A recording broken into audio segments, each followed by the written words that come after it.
الشیطان الرجیم بسم اللہ الرحمن الرحیم۔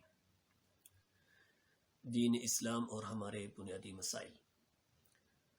آج کے اس اہم ٹاپک میں ہم بات کریں گے تیمم کے حوالے سے کہ شریعت میں تیمم کا کیا حکم ہے۔ تیمم کا لغوی معنی ہوتا ہے قصد یا ارادہ کرنا، اور یہ تیمم جو ہے یہ متبادل ہے غسل کا یا وضو کا۔ یہ اس صورت میں جائز ہوتا ہے جب ایک آدمی پانی کے استعمال کرنے پہ، پانی کے یوز کرنے پہ قادر نہ ہو، قدرت نہ رکھتا ہو۔ دوسری صورت یہ ہے کہ کہیں پہ پانی جو ہے وہ موجود نہ ہو، تو ایسی صورت کے اندر تیمم کیا جاتا ہے۔ شریعت تیمم کا حکم دیتی ہے۔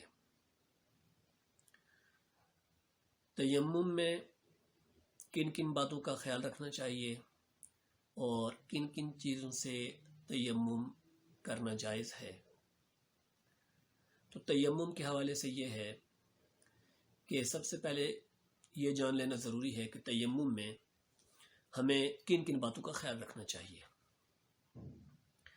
مرض کے حوالے سے جہاں تک بات ہے کہ اگر ایک آدمی جو ہے وہ پانی کے استعمال پہ قدرت نہیں رکھتا اور پانی کے استعمال پہ قادر نہیں ہے، تو اس کو شریعت تیمم کی اجازت دیتی ہے۔ لیکن اگر مرض اس قدر نہ ہو، اگر وہ پانی کا استعمال کر سکتا ہو، پانی کا استعمال کرنا اس کے لیے مضر نہ ہو، تو ایسی صورت میں وہ تیمم نہیں کر سکتا، وہ وضو یا غسل ہی کرے گا۔ اس میں پہلی صورت تو یہ ہے کہ اس کی بیماری اس قدر ہو کہ اگر وہ پانی کا استعمال کرتا ہے تو پانی کے استعمال سے اس کے مرض میں شدت آ جاتی ہے، یعنی اس کا مرض زیادہ بڑھ جاتا ہے، یا پھر اس کا مرض جو ہے وہ اور زیادہ ہو جاتا ہے پانی کی وجہ سے، تو ایسی صورت میں تیمم کر سکتا ہے۔ دوسری صورت یہ ہے کہ تیمم اس صورت میں کیا جائے گا کہ کہیں پہ پانی موجود نہ ہو۔ تو اب یہ دیکھا جائے گا کہ کتنے جو ہے فاصلے تک پانی موجود نہ ہو، تو شریعت اس کو تیمم کا حکم دیتی ہے۔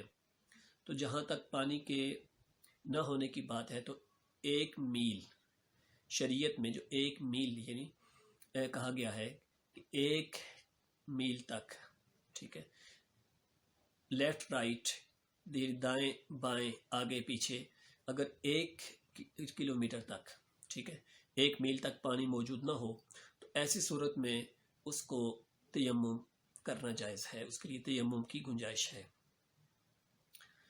تیسری صورت یہ ہے کہ اگر نماز جنازہ ہے یا نماز عیدین ہے، کیونکہ ان نمازوں کا متبادل نہیں ہے، قضا نہیں ہے، تو اگر ایک آدمی نماز جنازہ میں شرکت کرنا چاہتا ہے اور وہ ایسے ٹائم پہ پہنچتا ہے کہ اگر وہ وضو کرتا ہے تو وضو کرنے کی وجہ سے اس کا نماز جنازہ فوت ہو جائے گا، وہ آخری تکبیر تک نہیں پہنچ سکتا، تو ایسی صورت میں شریعت جو ہے اس کو تیمم کا حکم دیتی ہے کہ تیمم اس کے لیے جائز ہے، تیمم کر کے نماز جنازہ میں شرکت کر لے۔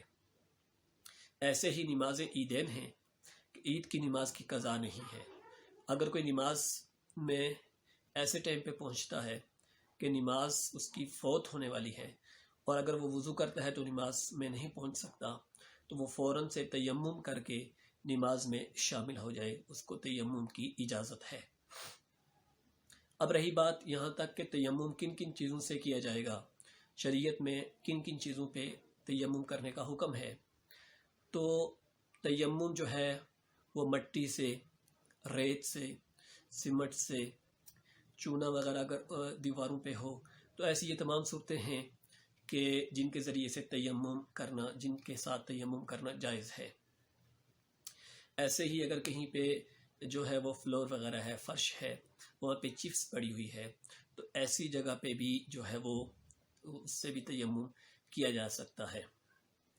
اب کن کن چیزوں سے تیمم کرنا جائز نہیں ہے، جیسے لوہا ہے، تانبا ہے، سونا ہے، چاندی ہے، لکڑی وغیرہ ہے، یا لکڑی سے بنی ہوئی کوئی چیز ہے، تو ایسی چیزوں کے ساتھ تیمم کرنا جائز نہیں ہے۔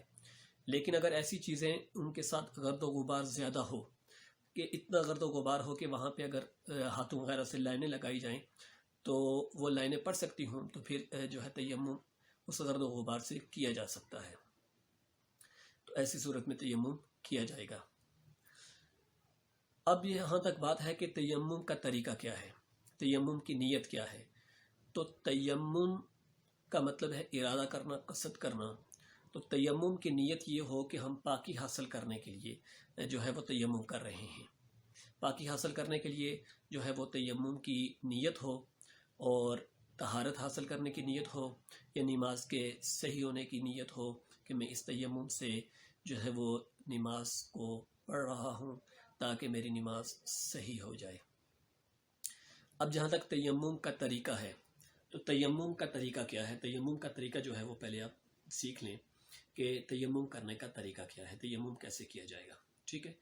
تو میں آپ کو جو ہے وہ پریکٹیکلی تیمم کا طریقہ بتا دیتا ہوں کہ تیمم کیسے کیا جائے گا۔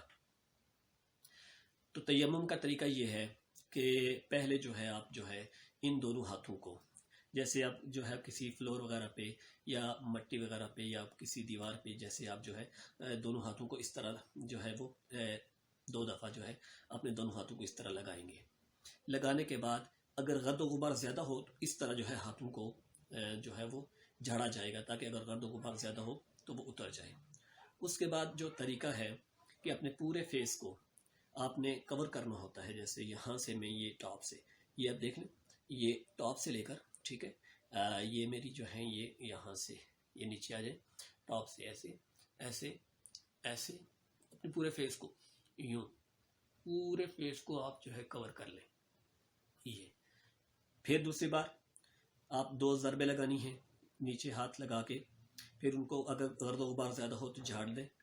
پہلے جو ہے آپ نے جو ہے وہ آپ کا یہ جو لیفٹ ہے، ٹھیک ہے، لیفٹ ہے، دائیں ہاتھ سے بائیں ہاتھ کو آپ یہاں سے یوں شروع کریں، یہاں سے کرتے ہوئے آپ اس کا مسا لے جائیں یہاں تک، ایلبو تک، ٹھیک ہے، ایلبو کو انکلوڈ کر کے پھر آپ فرنٹ سے آگے آئیں، آپ فرنٹ سے یہ ہے، یہ فرنٹ سے آگے آ کے آپ یہ، ٹھیک ہے، یہ ہو گیا۔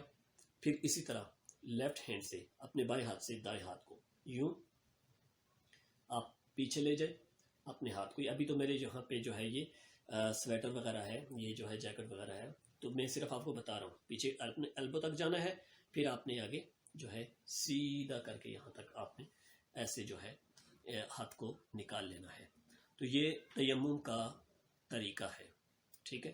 اس میں صرف یہی طریقہ ہے، ایک تو آپ نے اپنے پورے جو ہے وہ فیس کا جو ہے اپنے چہرے کا مسح کرنا ہوتا ہے، دوسرا جو ہے اپنے دونوں بازو کا مسح کرنا ہوتا ہے۔ تیمم میں بس اتنا ہے، اس سے زیادہ اور کچھ بھی نہیں ہے۔ اور تیمم کن کن چیزوں سے ٹوٹ جاتا ہے؟ تو تیمم ہر اس چیز سے ٹوٹ جاتا ہے جس سے وضو ٹوٹ جاتا ہے۔ وضو کن کن چیزوں سے ٹوٹتا ہے، اس میں جو ہے ہماری جو ہے کلاس موجود ہے، اس میں ہم نے بات کی ہے نواقض وضو کے حوالے سے کہ وضو کن کن چیزوں سے ٹوٹتا ہے۔ تو تیمم بھی انہی چیزوں سے ٹوٹ جاتا ہے۔ اس کے علاوہ جو تیمم کے ٹوٹنے کی وجہ ہے وہ ایک تو یہ ہے کہ اگر ایک آدمی پانی کے استعمال پہ قادر نہیں تھا تو اب وہ پانی کے استعمال پہ قدرت حاصل کر چکا ہے، یعنی اگر مرض کی وجہ سے نہیں کر سکتا تھا، اب اس کی مرض ٹھیک ہو چکی ہے، تو اب اس کو تیمم اس کا جو ہے وہ ٹوٹ جائے گا، ٹھیک ہے۔ اسی طرح اگر جو ہے پانی موجود نہیں تھا لیکن اس کو تیمم کے بعد جو ہے پانی کہیں سے میسر ہو گیا، پانی مل گیا، تو اب جو ہے اس کے لیے اس کا جو تیمم ہے وہ ٹوٹ جائے گا، ٹھیک ہے۔ تو یہ تیمم یہ وضو اور غسل دونوں کا متبادل ہے۔ اگر ایک آدمی جو ہے حدث اکبر یعنی اس کو غسل کی ضرورت ہے، اس میں یہ سچویشن ہے، یہ صورتحال ہے کہ وہ پانی کے استعمال پہ قادر نہیں ہے، تو اس کو بھی شریعت اجازت دیتی ہے کہ وہ بھی تیمم کر سکتا ہے۔ ایسے ہی وضو کے اندر جو حدث اصغر ہے، وضو کی ضرورت ہے، تو وہ بھی جو ہے تیمم کر سکتا ہے۔ تو تیمم جو ہے یہ بدل ہے وضو کا یا غسل کا، ایسی صورت میں جب پانی کے استعمال پہ قدرت حاصل نہ ہو، یا جو ہے وہ پانی کہیں پہ موجود نہ ہو، یا پانی تو موجود ہے، اس میں ایک صورت اور بھی ہے، اگر پانی تو موجود ہے لیکن وہاں پہ پانی تک رسائی ممکن نہ ہو کسی دشمن کی وجہ سے، کسی درندے کی وجہ سے، کہ وہاں سے پانی لانا مشکل ہو، نہیں لا سکتا، اگر وہاں سے لائے گا تو اس کی جان کا خطرہ ہے، اس کے مال کا خطرہ ہے، تو ایسی صورت میں بھی اس کو تیمم کی اجازت ہے۔ اور اس میں جو آخری صورت آپ کو بتائی تھی کہ اگر نماز جنازہ یا نماز عیدین کے فوت ہونے کا خطرہ ہو تو ایسی صورت کے اندر اس کو شریعت اجازت دیتی ہے کہ وہ جو ہے تیمم کر کے نماز جنازہ میں یا نماز عیدین میں شرکت کر لے۔ تو یہ تھی ہمارے آج کے تیمم کے بارے میں کچھ باتیں۔ تو آپ ہمارے اس چینل کو سبسکرائب کریں، دوستوں کے ساتھ شیئر کریں، تو انشاءاللہ ہمارا یہ سلسلہ جو ہے دین اسلام اور بنیادی مسائل کے حوالے سے جاری رہے گا۔ تو ملتے ہیں ہم نیکسٹ کلاس میں ایک نیکسٹ ٹاپک کے ساتھ انشاءاللہ۔ تو اللہ حافظ۔